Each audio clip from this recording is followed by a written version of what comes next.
what it is ain't exactly clear. There's a man with a gun over there telling me I got to beware. I think it's time we stop. Children, what's that sound? Everybody look what's going down. Good evening, fellow occupiers, and welcome to episode 44 of Occupy TV. I'm here with Susan Strong, and one would think with a name like that that she would be some Marvel superhero, and in her own right she is. And she has written a book on how to communicate with people in America, and it's basically the value thing. So welcome to the show. Thank you. So floor is yours. Oh, well, thank you very much. Joe was saying, I have written a book called Move Our Message, How to Get America's Ear, and it's based on the idea that we have to speak in language that mainstream Americans understand to get our messages out. And I have a website also, metaphorproject.org, which is, you might say, an earlier version of the book. The resources there are just a little bit earlier in time than the ones in the book, which is the most up-to-date version. But lots and lots of activists have used the resources on our site over the years. It's been up since 2000 to do what I call American framing, and that is shaping your message using the language, the metaphors, the idioms, the images, the catchphrases that are part of American cultural dialogue and the stories that Americans resonate to. An example would be the phrase, play by the rules. Okay. And that's a phrase that was reintroduced into political dialogue back in the beginning of 2010 when the financial regulation bill started to be worked on in Congress. And I could see that the word regulation was going to be up there. And of course, that's a Republican word. And they use it to make people scared. Regulation will strangle business, et cetera, et cetera. And this was one example where if we could get in early enough with other language, then maybe the Democrats and everybody else who was working on the issue could avoid using Republican language, the language of the right. So we put out, reminded people about saying rules, not regulation. And of course, rules puts you into a completely different story, American story and context. It's about fairness and about playing by the same rules, everyone playing by the same rules. But I would think that a phrase like that would have been co-opted, say, and I vaguely remember it coming out a few times during the Reagan administration. Well, of course, these things are there, and they can use them too, but in this particular case, it looks like the right wasn't interested in well, they didn't get there first with it. Yeah, it happened long, long ago. It's just the question of co-opting it. Well, I mean, at this time, however, since 2010, they have continued to use the word regulation, and they haven't really gone for rules. And there's a good reason, because play by the rules actually evokes the sports metaphor, which is very important, as you know, in American culture. And that's about something that really also resonates with a deeper American ideal, and that is everybody obeying the rule of law. And so they have reasons, I think the right has reasons why they don't want to use rules right now. And we've made it a democratic and a popular and a grassroots word now. So it doesn't matter what happened in the Reagan, it's what happened now. So let's take it a little bit lower, okay? Because what you're talking about is kind of a little higher understanding. But let's talk about framing, let's talk about values, let's talk about how people react. And one of the things that people on the left do is they work with facts. Okay? But the facts tend to bounce off in the sense that if you're not working with the values that the people that you're talking to hold, then the facts will just bounce off. That's right, and that's now been proven through the latest cognitive research, cognitive science research, that facts and statistics do not sink in deeply. They don't. It's your They work for me. Yeah. Well, that's, I think, one of the things that is a problem, and that is, I think, for people on the left, that does work. But there's evidence that it's secondary. It's a secondary response. That we too have an emotional response, but we, in a sense, are persuaded that we are persuaded by the facts and the statistics. But we do have an emotional response first, because we're coming from a different emotional story, as Lakoff has laid out. Now, the thing about framing in a way that will reach the widest mainstream audience is that you have to tell a story. And Lakoff has been writing recently about, well, it has to be a moral story.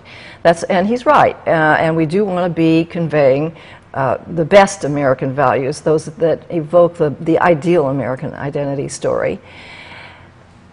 It's also true that your story can't be very long if you're trying to reach the great American public. Yeah. And so you need to have a very short one, and that means a metaphor. And that's where we get back to play by the rules, because that is a tiny phrase that evokes a big story that everyone knows. And it's a moral story because it's about being fair.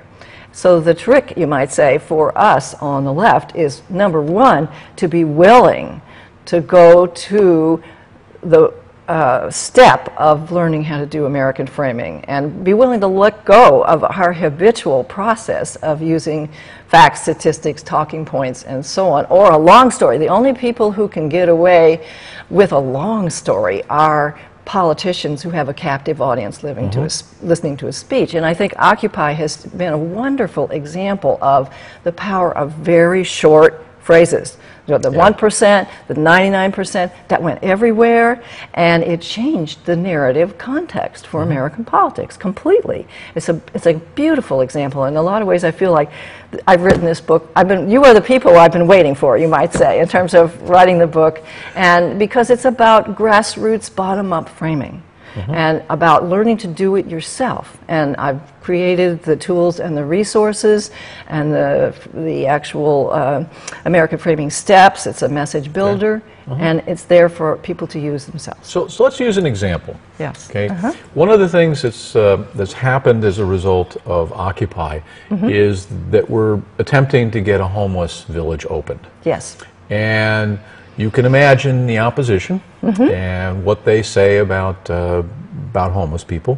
So how do you frame, can you give us some examples of how you would frame it or figure out how to frame a message to essentially sell a homeless village?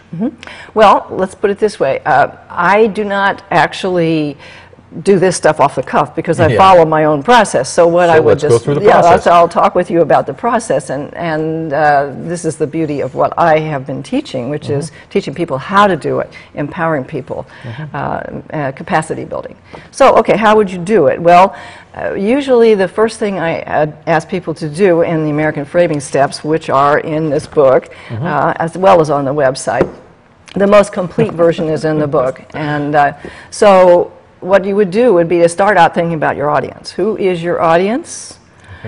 What are they thinking? What are their goals? How do they feel? And here's a piece that very often people who are doing professional polling don't do, and that is, what language do they use about the issue? And what metaphors come up when you talk with them? There's a classic question you can ask: what's the problem around here? And the metaphors will pop up. Well, let's talk about the question of why are people homeless. Okay, if you look at the opposition, they're homeless because they're undisciplined, because they're lazy, because they're immoral, they don't care, they're not willing to get a job, they're not contributing members of society, all that kind of stuff. And now we have a counterpoint, which is, for example, let's take the homeless break into groups, and we have, say, the street kids. Now, where did the street kids come from? Well, they made a decision that moving out of their family is, you know, and living on the streets in the rain and the cold, getting harassed by the police and, you know, shunned by people is preferable to being in their family. And why is that? Well, you have molestation, you have beatings, you have alcoholic, rageaholic parents, you have, you know, all of that kind of stuff that gets people out of the house. But so you say, okay, well, we need to find a place for these people to, you know, get their lives back together, shall we say? No, let them die in the streets. That kind of stuff. Well, I think you can also add to what you've already put out there, the idea that there isn't any sort of out, because those people are going to impact the system anyway. And so you might as well help them get up one rung and then the next rung and the next rung, so that they become independent, self-supporting individuals. So in other words, we can continue to spend, well, right now there's 9 cops downtown. And if you take the whole police budget, divide it by the number of people on the street, okay, it's $250,000 per cop for salaries, supervision, equipment, training, records keeping, everything else. You're cooking, yeah. Okay, so 9 cops times $250,000 is $2.2 million. Exactly. And if you look at the non-vehicular citations, well over half of them, in fact, the vast majority, are for status crimes, for sleeping on a grid, criminal trespass 2, leaning against a building, criminal trespass 2, you know, failure to use a pedestrian signal, something that people with money, myself included, do all the time. You know, this is a small city, low traffic downtown, and when the time comes, if there's nobody coming, people go across the street. But if you're homeless, you get a ticket. Yes. Okay. And that costs money to the city. It costs money to do that. So in other words, we've spent literally millions of dollars over the past, you know, however long, to get rid of the homeless. Right, yeah, and there's no such thing as rid. Yeah, because there's no place for them to go, because every place is the same. And so we still have the homeless. I mean, we've been spending these millions of dollars, and they're still there. You're talking their language. Yes, that's good. Then what happens is the Occupy camp opens. We have 300 of them come stay with us for free meals, toilets, and a safe place to sleep. And suddenly crime drops 90%. Interesting. It's like, oh, you give them a place to be, less status crimes, maybe we could put the police doing something more useful. Yes. Okay, so how's that work for a story? That's a very good story. In fact, the step that I recommend after thinking about the opposition and where they're coming from and what their arguments is creating your own problem-solving story. Now, a lot of communication consultants suggest that you should identify villains and heroes and so on. I think that's all good and you should do it, but I think that even more important for the American people is the problem-solving idea. What is the problem-solving solution? Because, and I think that's one thing that's happening in our country across the board, and that is people are really sick of the political infighting and no problem-solving. You know, absolute refusal to solve our problems. So having a problem-solving story is the next step. Now, once you have your problem-solving story, then I usually recommend that people look through the other set of tools and resources on the site or in the book, which are the American Story Elements and or the American Metaphor Categories list. There are 2 lists of basically nuggets of the American story. So let's give some examples. Okay, let me now turn to the right page, because I can actually give people a little bit more of a taste of what that would be if I can find the page.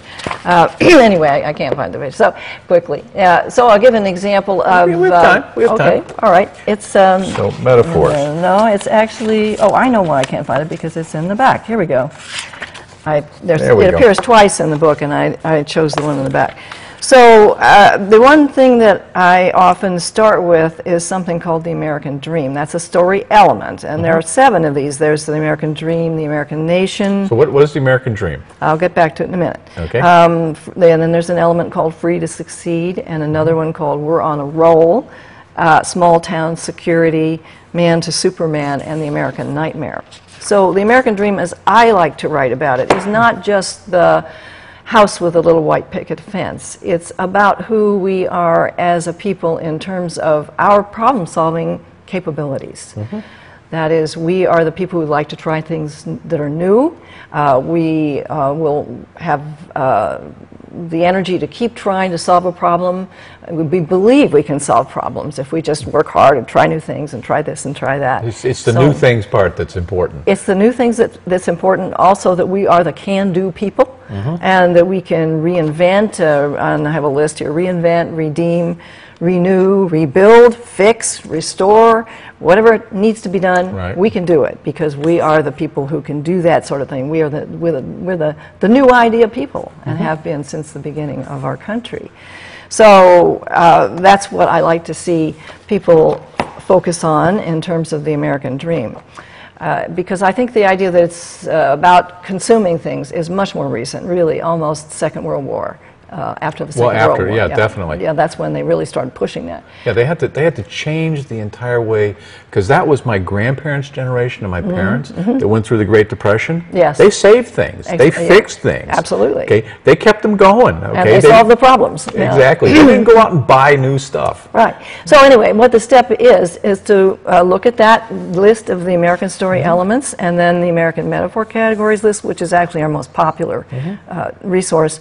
And there are 18 of those categories: sports, science, the economy, and of course, you know, the economy is full of metaphors. It grows, it explodes, it booms, it shrinks. You know, it's a balloon. It tanks. Action verbs. Yes, action verbs. And the idea is that you go through those lists just thinking in a kind of casual way at first about what appeals to you. And these lists are not, of course, everything in the American story or everything in the lexicon of American metaphors, but they are designed to stimulate what you already know yourself, because we all know this stuff. It's in there. And the examples of actual words, again, are not everything. They're designed to trigger you to think of what you might have as an idea that comes up for you. And you can use what's in there, or you can come up with something else, but it kind of gets the process going. And then, I generally speaking suggest that people take a break. You know, go off, get a cup of coffee, whatever needs to happen, 10 minutes at least. And because what we're trying to do is shift the gears so that you go from the analytic mode, which is really left brain, to the right brain mode, which is more thinks in metaphors and thinks in sort of big pictures.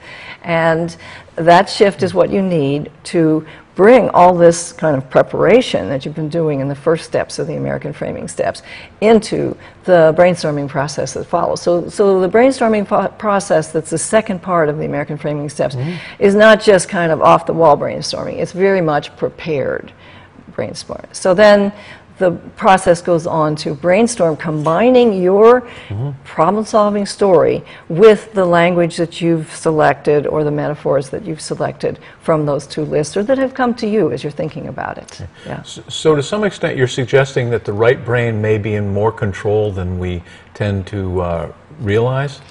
That I'm not sure I would want to go so far as to say. I would want to have some scientific backup on, and I don't have it off the top. I don't have that on the shelf. But I do know that there's new research that shows how the two parts of the brain do their work. And the part that is the left brain tends to do things analytically, verbally, and step by step. I think they're both verbal, but in different ways.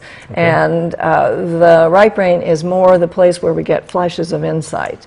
Everything comes together, and there's fascinating new research about that that shows that feels like an instantaneous process, but it's a way in which the brain apparently networks a lot of different things together in our brains, and then there's this flash. But it would respond. I would think the right brain would respond more to images than the left. Well, it certainly does, yes, but it's also very well evoked by things that you're addressing with the left brain, and the research is that if you start with a left brain process, analyzing and so on step by step, and then you kind of hit this moment where, like, this is too hard, it's too difficult, I don't know how to do this, there's kind of like a gear shift in the brain to the right side, which sees the forest. The left side sees the trees. And so that's what we're trying to build toward in the American framing steps, that moment where the shift occurs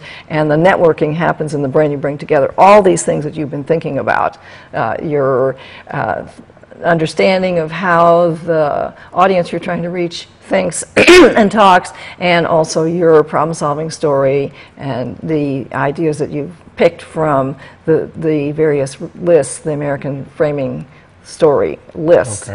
And bring that all together, and then have this moment where it comes together in the brainstorming process as moments of insight. And I usually recommend that people spend at least an hour doing that brainstorming process, because it warms up, and then people come up with their own catchphrases or metaphors that will actually carry the message out so much further. You know how today we have so many wonderful tools for getting a phrase out there, as Occupy knows, through social networking, the viral process. Yeah, unfortunately, a lot of what our social networking has done has degenerated into people having these battles and such. So I don't know, I kind of look at some of the Facebook stuff that goes on. Some of it's good, most of it kind of turns into battles.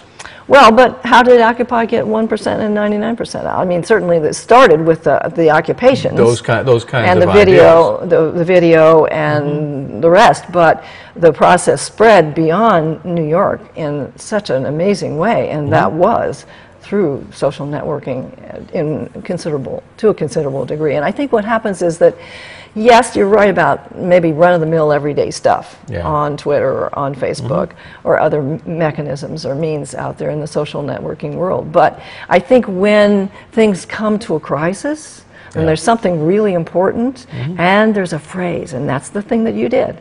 If there's a set of phrases that encapsulates the message, I think the system sort of like sets aside all this kind of petty stuff and coalesces and coheres into, let's get this message out everywhere. So in other words, a lot of it's about inventing bumper stickers. Well, yes, it is. And the left has been traditionally kind of huffy about cliches or, bumper sticker messaging and so on. But the idea is that you cannot get the attention of the mainstream American public unless you start that way. If you start that way, you get people interested, then there's follow-up that's possible, and then you can get your talking points. You can get a reporter maybe to report your talking points and so on. But to start the process, to encapsulate it, to get it out there, and to get it out there with a phrase that carries the idea sort of complete, like a seed that can unfold. That's what is the first step. Okay, so invent phrases. Yes. Invent a metaphor. Yes. Okay. Or find a metaphor that works. Find a metaphor. It's not so much. Sometimes, well, I could go a little further in this direction if you're okay. Yeah. And that is, there are fundamentally 3 techniques and for finding or creating the right phrase and metaphor that will work for this, what you're trying to do. And the first one is, you're trying to counter another conventional phrase like regulation. So you pick one that is also part of the conventional lexicon, and that would be play by the rules. Okay. Then there's a situation where they've got something that's really sticking in your craw, and you can't figure out how to get around it. You can't come up with something that will be a direct counter, like play by the rules being a direct counter for regulation. What you can do, and this has to be done carefully, you can tweak what they're doing. And an example would be stay the course, Bush's stay the course during the Iraq War. Yeah. We launched, we need a course change. So we just tweaked it. We just turned it, took the phrase and did something with it. And that actually took off, partly because it was launched at the right time. But by the time the 2006 election came, somebody asked Bush if he didn't, well, what about, you've been saying stay the course all this time, what about the fact that everybody's talking about changing course now? And he actually said, I never said stay the course. Yeah, right. Yeah, and it really gave cover to Petraeus's new strategy of paying the Iraqi chieftains instead of trying to shoot them, which is kind of like a better strategy to pay them. At any rate, so that's an example of tweaking something that they've got out there. Then there's a situation where your message is about something totally new that the public is unfamiliar with but is a danger and is urgent and they need to know about. And the example that was created for that situation was Frankenfood.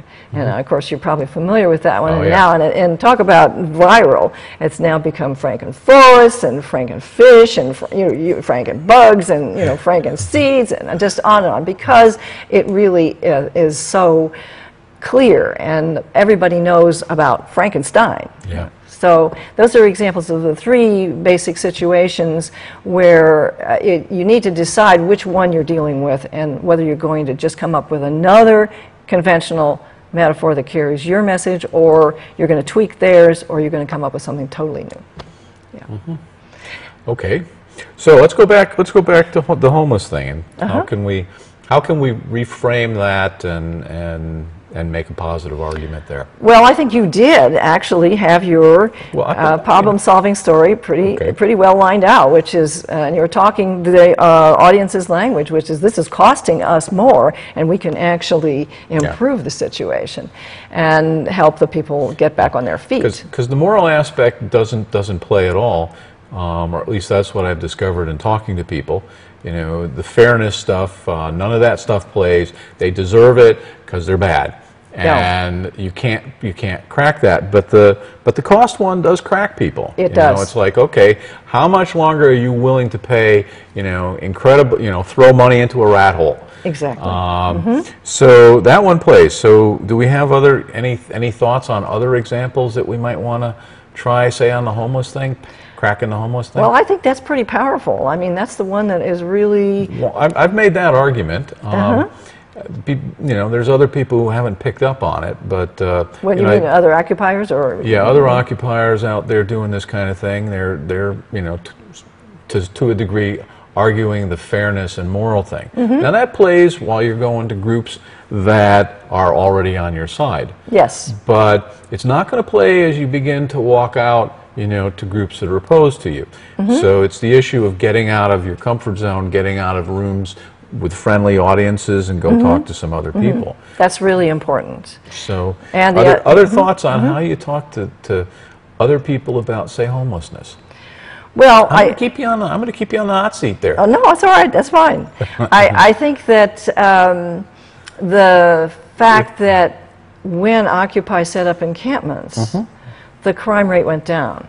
Is really important, because what you're demonstrating is. But that just means that the homeless caused all the crime. So now you move them out. Hey, they're not doing the crime because they're not there. Obviously, they were causing the problem to start with. We ought to round them up and shoot them. And I've actually had people say that. But that brings me to a point which I do like to make, which is.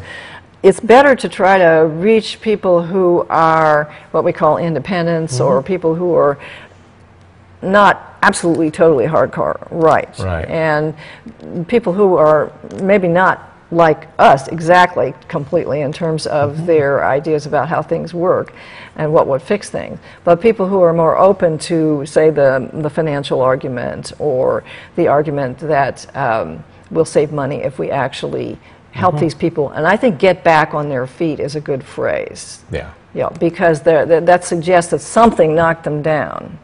And that's a good and metaphor. So in a sense, in terms of blame, people that are really hardcore right are going to say, oh, they're just bad. But if you can point out that in say, individual cases, well, it's something like this job loss happened to this person because of, through no fault of their own, is another phrase that Republicans, the old style Republicans, used to help create legislative options that would really do something to help. One of the big things that puts them on is healthcare issues or health issues. And you know, it's the sort of 4 out of every 5 bankruptcies is the result of a health issue. Excellent. And 4 out of 5 of all of those people had health insurance. Right. So how did the system break down and put these people into bankruptcy and ultimately on the streets? Right. You know, they paid into the American dream, they bought it, they put their money in, and now suddenly they're not getting the services. Right, through no fault of their own. Well, no, but God's punishing them. They did something, and God is getting them for that. Well, maybe somebody did something, Yeah. but in their particular case, maybe they did everything they could. They followed all the rules, and somebody else did not follow the rules up higher. Yeah, I think moving the blame up, which is what Occupy also has been doing, which is very good, is pointing the finger where it actually belongs. Yeah. And the interesting thing that you can do with that is it's the 1%, but maybe not the burghers of this town who are also kind of trapped in the system. Yeah. And maybe don't quite realize yet that the blame, if somebody's got to be the bad guy, it may be people who are in control of the aspects of the system that create people having health insurance but still losing their houses, or losing their houses because people in the banks didn't follow the rules about how to actually frame those mortgage agreements and so on. I mean, if there's going to be blame, move the blame around, and you people are really expert at doing that. So, yeah. Well, I don't know that I'm so good at it. Well, but, many people in Occupy are. well, Yeah. some. Okay, so more about your book. So how long ago did you actually write this? And I guess you're sort of book touring it. So, Yes. So how long have you been at this now? Well, actually, I started the Metaphor Project in 1997, and that was Okay. before we had a website.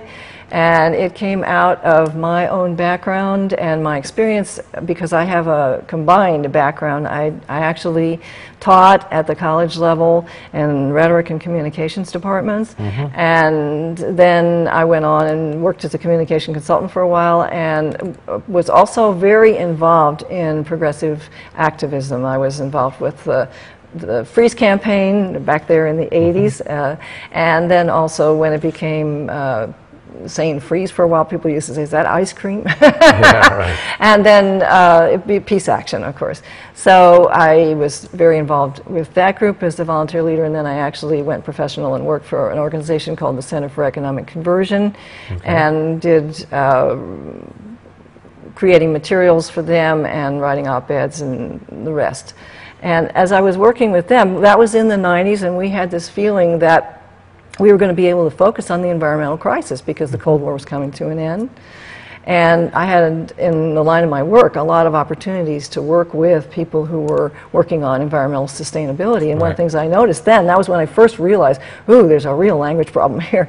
Because particularly people who worked on environmental issues in that particular decade were focused so entirely on facts and statistics and so on. So listening to their framing, looking at it, I just felt these people really need to learn how to reach the American public. And because of my combined background, I really felt, I began to really feel called to do this work. And so, as I said, we started doing some experiments with workshops in '97, and the first website went up in 2000.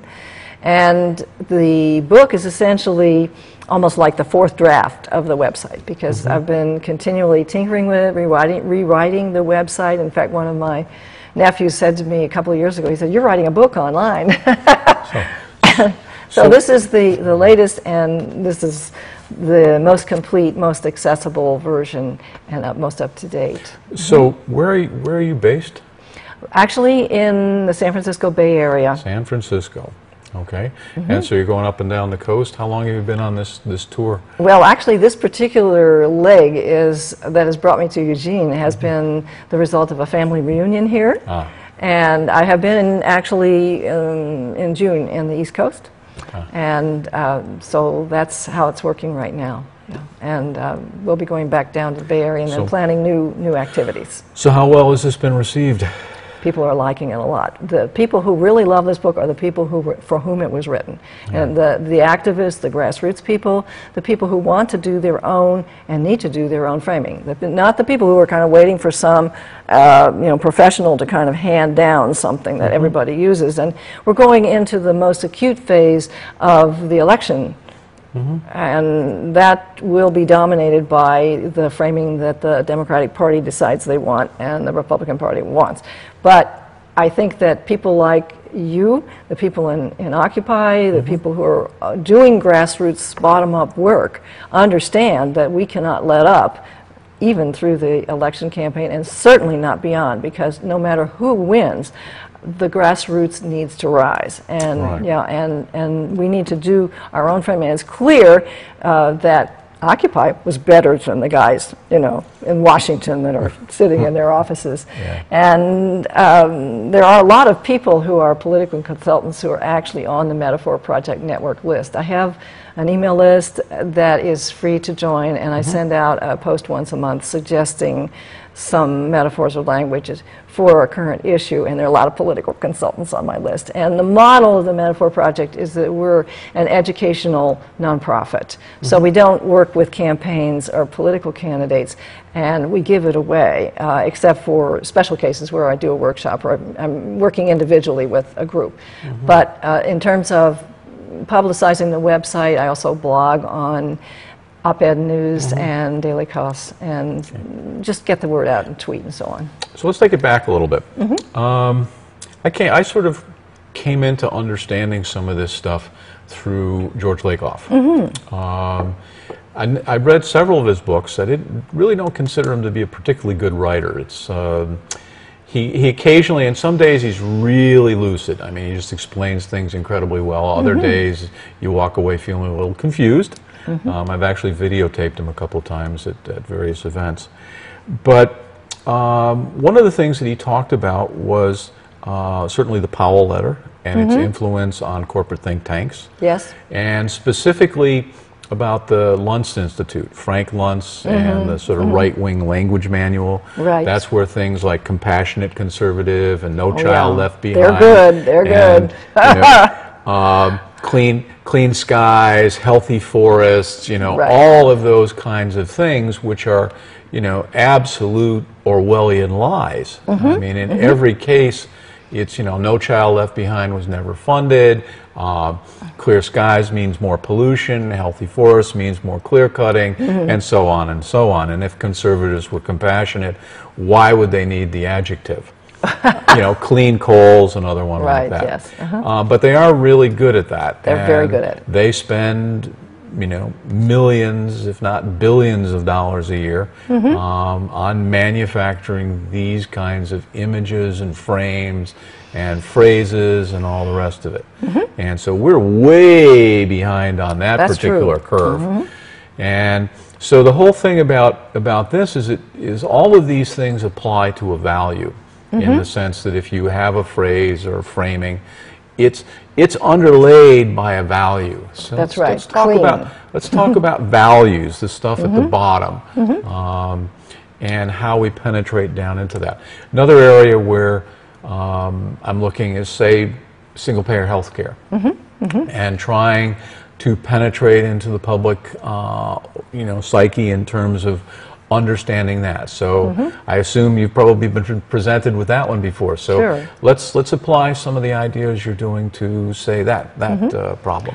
Well, let me start with single payer, because that's a particular concern of mine in terms of how the left has been framing it. But going deeper into your question, yes, the right is very good at coming up with phrases that are deceptive. I mean, it's we could look at it in a way where we see the two parts. The first part is they're really good at finding the language that will resonate with Americans.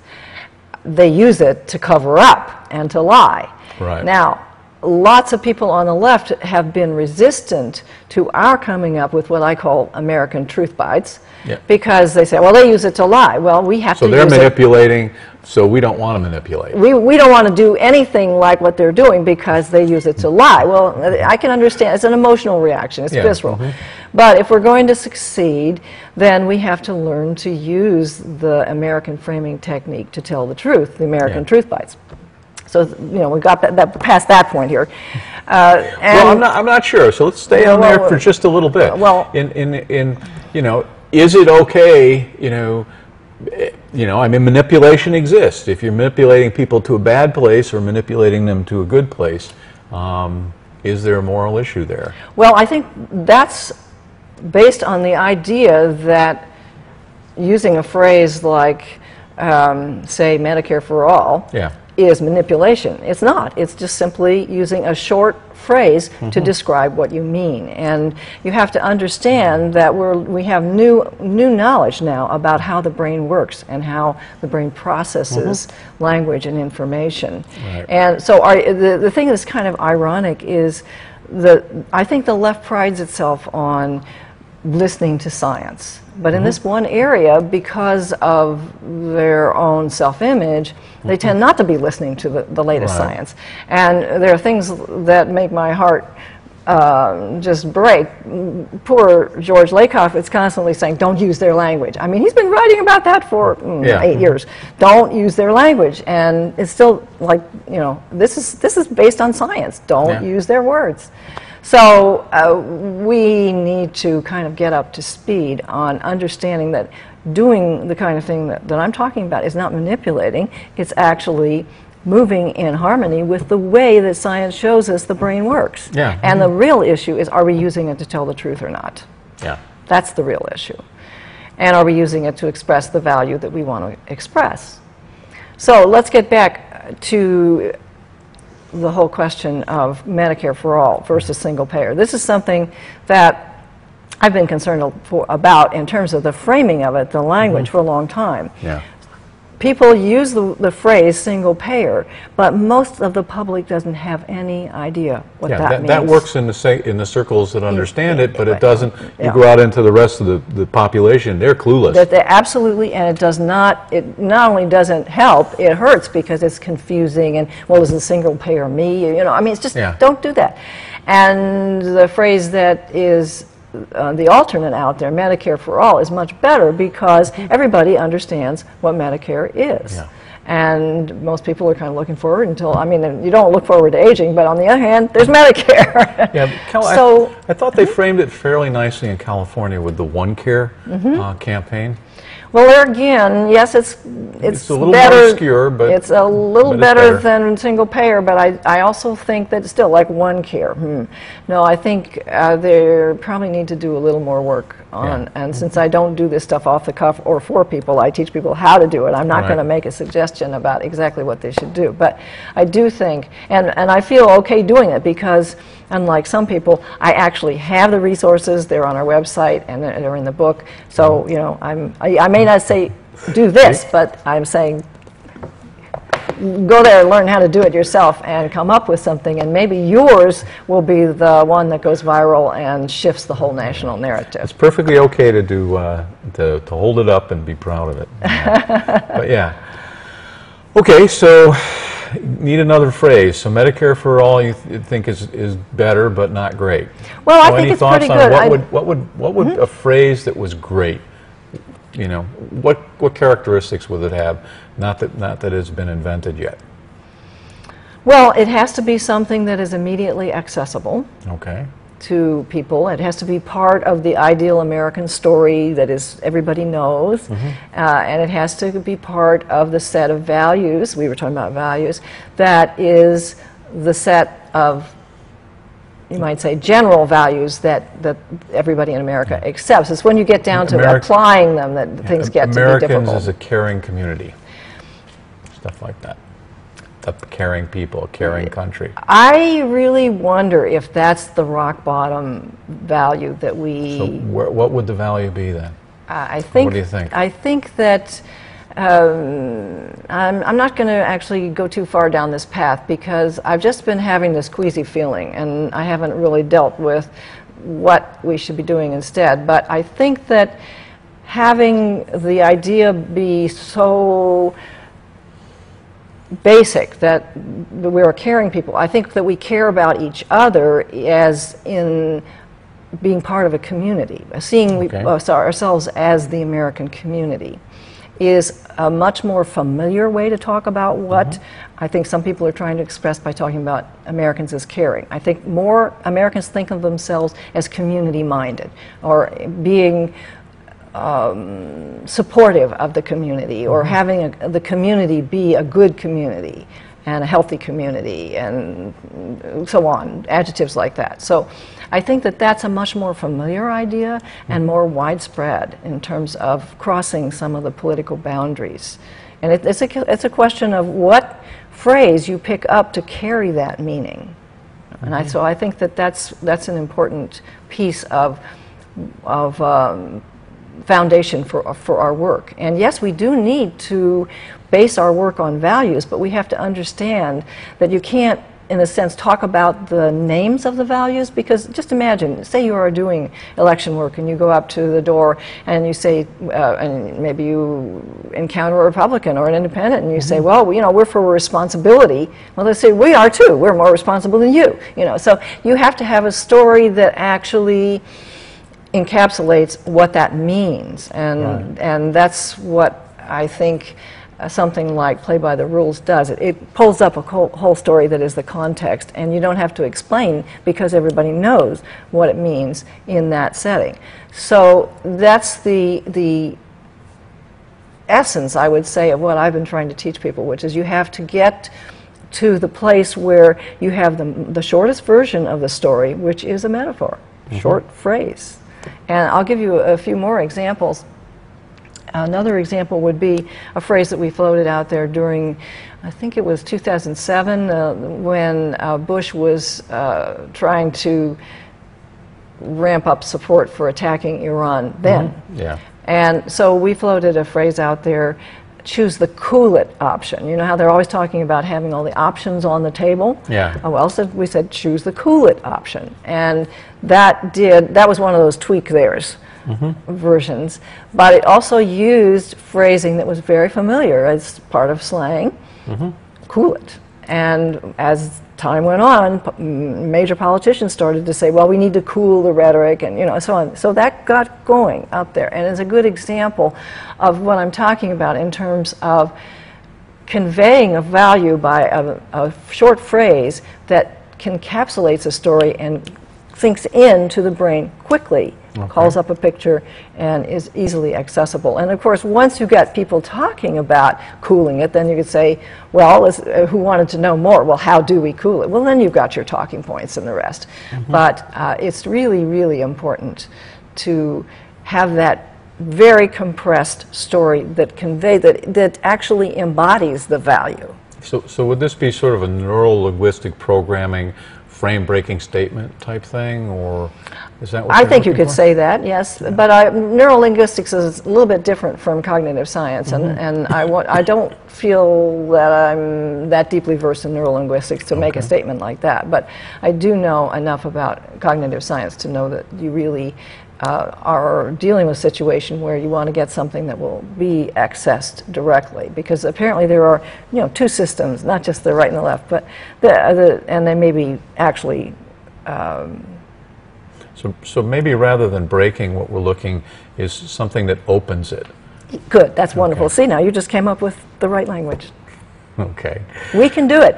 Yes, they've got their paid consultants and lunch and all the rest, and lots of money that's being put into that sort of thing. But there are so many more of us, and we are creative Americans. So tell our viewers about Frank Luntz. Frank Luntz. Well, Frank Luntz is, as they probably know, the most famous American spinmeister, and he has a big operation, very well funded, and the stuff that he comes up with using focus groups and very complicated techniques of actually bringing ordinary people in and asking them what they think. This is what's funny about it. He's actually going back to the same well that is actually the same as us. We are the well. He's going back to the public. At any rate, once he gets his material, then it's disseminated top-down through their network, and they all use it. And I guess this gets back to the point that you wanted to discuss, which was message discipline.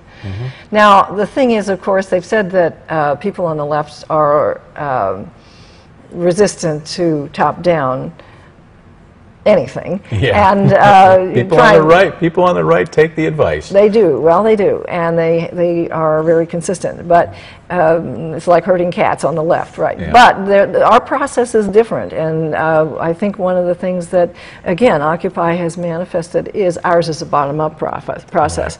And if it's good enough, you know, it goes. And we now have this new capability, which is the social networking capability, to make things go viral much faster. And the example of what Occupy Wall Street did in New York is perfect. And that wonderful move where they had projected the 99% on the building. Again, that's sort of wonderful, creative, activist, media event type of creation. Has enormous power.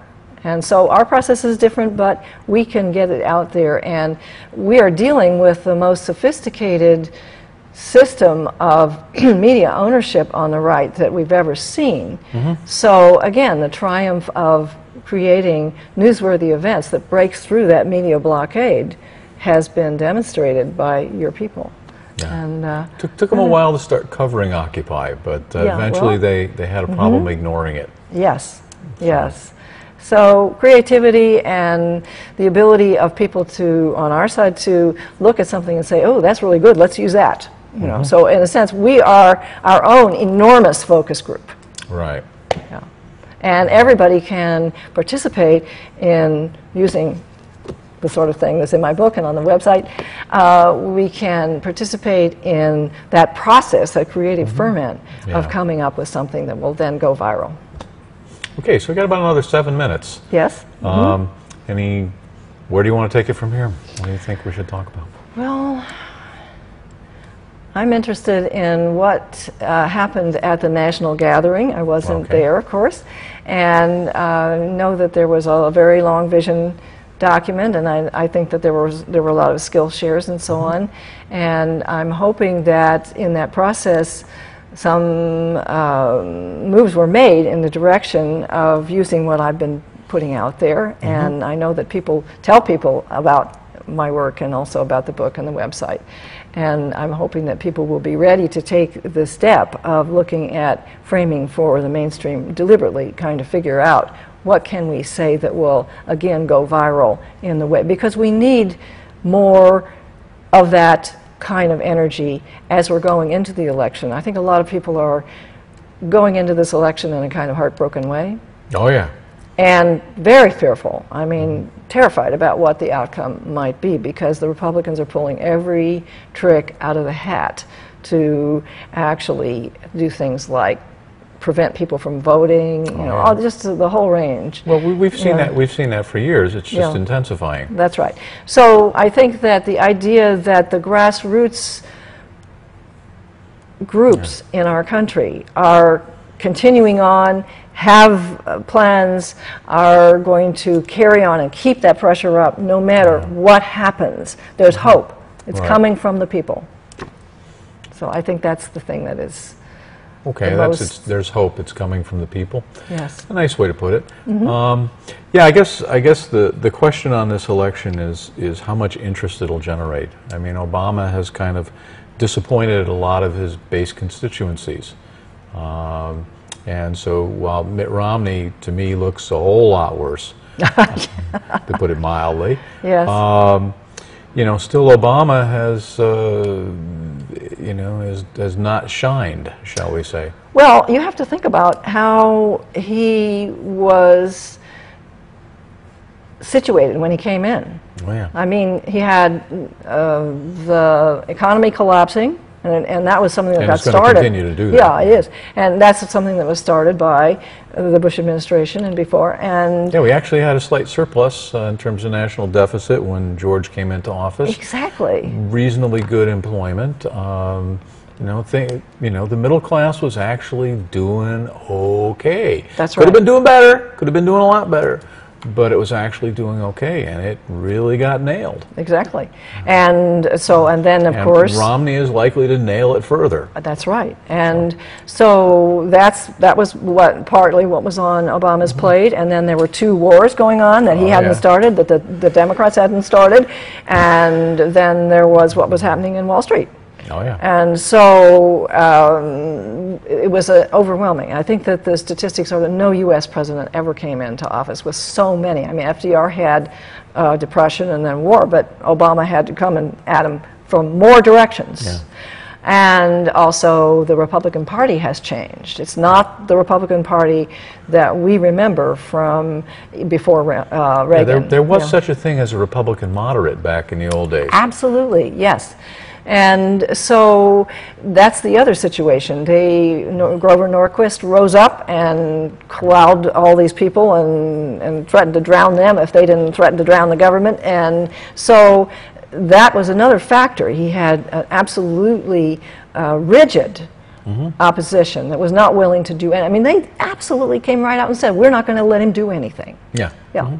And so he had more obstacles than anybody in living memory. And so that's a piece of it. Yeah. And I think that he has worked very hard to try to create some victories wherever he could, of whatever kind he could. And the ACA isn't the healthcare bill is not perfect. Right. But it's better. It's a step, and everybody's already talking about, well, this is what we need to do with it next. And if we get the right kind of Congress, maybe we can do that. So I think that people have the idea, it's almost like the white hat, like John Wayne. And when the guy's elected, he's supposed to fix everything. And moreover, we get to sit down and watch him do it. Yeah. Yeah, the argument that I hear right now is that maybe it would be better to let it all collapse.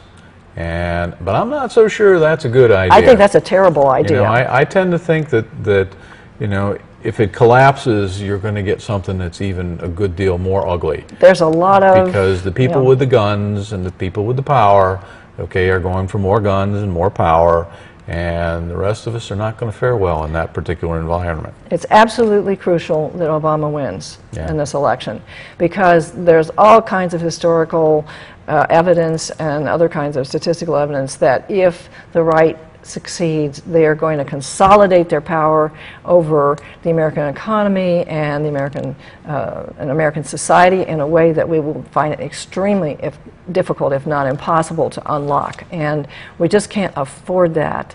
And so I don't think having things collapse will be the. I agree with you that what's much more likely to happen is that it will get much worse, and it will get rigid. It will get stuck. We will not be able to unstick it very easily at all. And it's too dangerous. This is, I think, the most dangerous election that I remember. Well, I'm glad that you went in that direction. I mean, it's a good perspective. We had a show a little while back on voting. Is it worth voting? Oh, absolutely. And yeah, I think it is. At this point, at a certain level, there's a futility, but it's essential that you participate in it. That's in the sense that they will swap votes, they will cheat, they will do whatever to exclude people, but it does make a difference. It does make a difference. And if you don't participate, it will get worse a lot faster, and it getting worse a lot faster may not be what we want to see.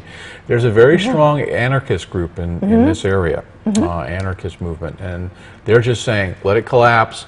What comes after it will be better. No. I don't think it will be. No, and I think that you've done so much in terms of building a base for a springboard for more improvements and better responses after the election, that it would be tragic if Obama is not reelected, because you've got a platform at a certain level and it's a springboard. You could go on and do so much more, but if when the right comes in, you're going to find yourself pushed way back. So we have run out of time, but I want to give one more plug for Susan's book, Move Our Message, and How to Get America's Ear. and she will be doing a couple workshops here over the next couple days. And I want to thank you for being with us. Thank you. And see you guys next time on Occupy TV. Thank you very much. Catch those, likes those little handshakes at the end.